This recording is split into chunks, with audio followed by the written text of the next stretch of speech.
Assalamualaikum warahmatullahi wabarakatuh. Perkenalkan, nama saya Vera Noviana, NPM 2104040300013, Prodi Pendidikan Ekonomi. Pertanyaan yang pertama, adanya pandemi COVID-19 membuat seluruh sektor terguncang. Salah satunya adalah dunia UMKM. Banyak pengamat mengatakan bahwa UMKM merupakan salah satu unit usaha yang paling kuat dan tahan terhadap gempuran perubahan global.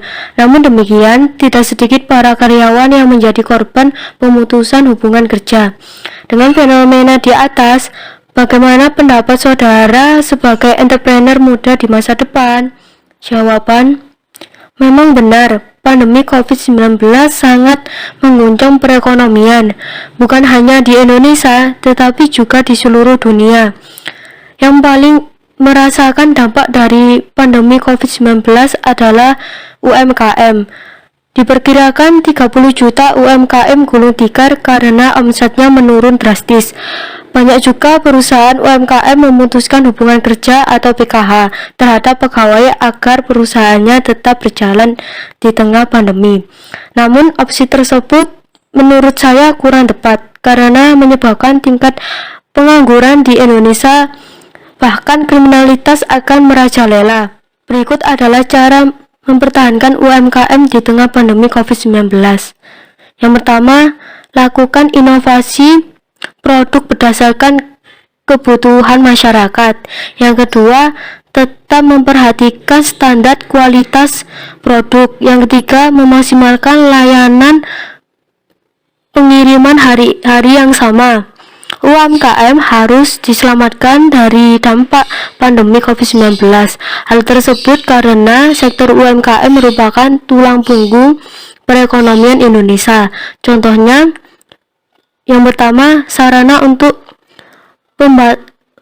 meratakan tingkat perekonomian rakyat kecil. Yang kedua, memberikan pemasukan devisa bagi negara. Yang ketiga, sarana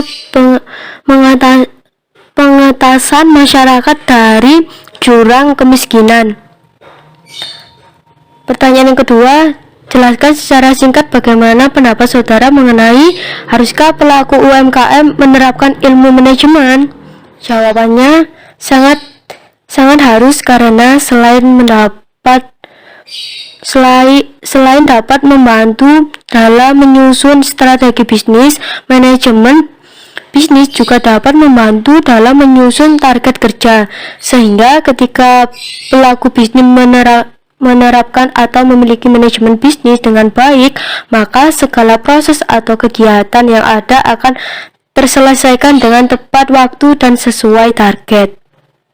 Pertanyaan yang kedua, apa manfaat dari penerapan ilmu manajemen terhadap perkembangan usaha?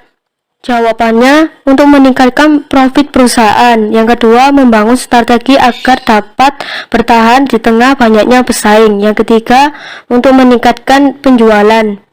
Memasuki era Society 6.0, perlukah para pelaku usaha memaksimalkan peran digitalisasi dalam memasarkan produknya? Jawabannya, para pelaku usaha seharusnya tidak memaksimalkan peran digital dalam menjalankan usahanya, karena dapat meningkatkan angka pengangguran di negara kita, sehingga kemiskinan akan menghantui para masyarakat menengah ke bawah, dikarenakan tidak adanya lapangan pekerjaan, sehingga mereka tidak mendapatkan penghasilan. Kemudian, kelaparan akan merajalela di Indonesia. Kesimpulannya, jika pengusaha memaksimalkan digitalisasi dalam menjalankan usaha, maka yang kaya akan menjadi tambah kaya, yang miskin akan menjadi lebih miskin. Pertanyaan yang keempat, jika Anda membuka usaha, maka usaha apa yang akan Anda jalankan dalam menyambut era Society 6.0? Jawaban, usaha yang ingin saya bangun dalam era Society 6.0 adalah butik batik. Saya menggunakan digitalisasi di mana software desain baju bisa dipilih oleh konsumen langsung dan bisa diubah sesuai yang diinginkan tanpa datang langsung ke butik, hanya lewat aplikasi yang sudah disediakan. Untuk batiknya sendiri serta penjahit bajunya, saya tetap menggunakan SDM karena ingin mengurangi angka pengangguran yang ada di Indonesia.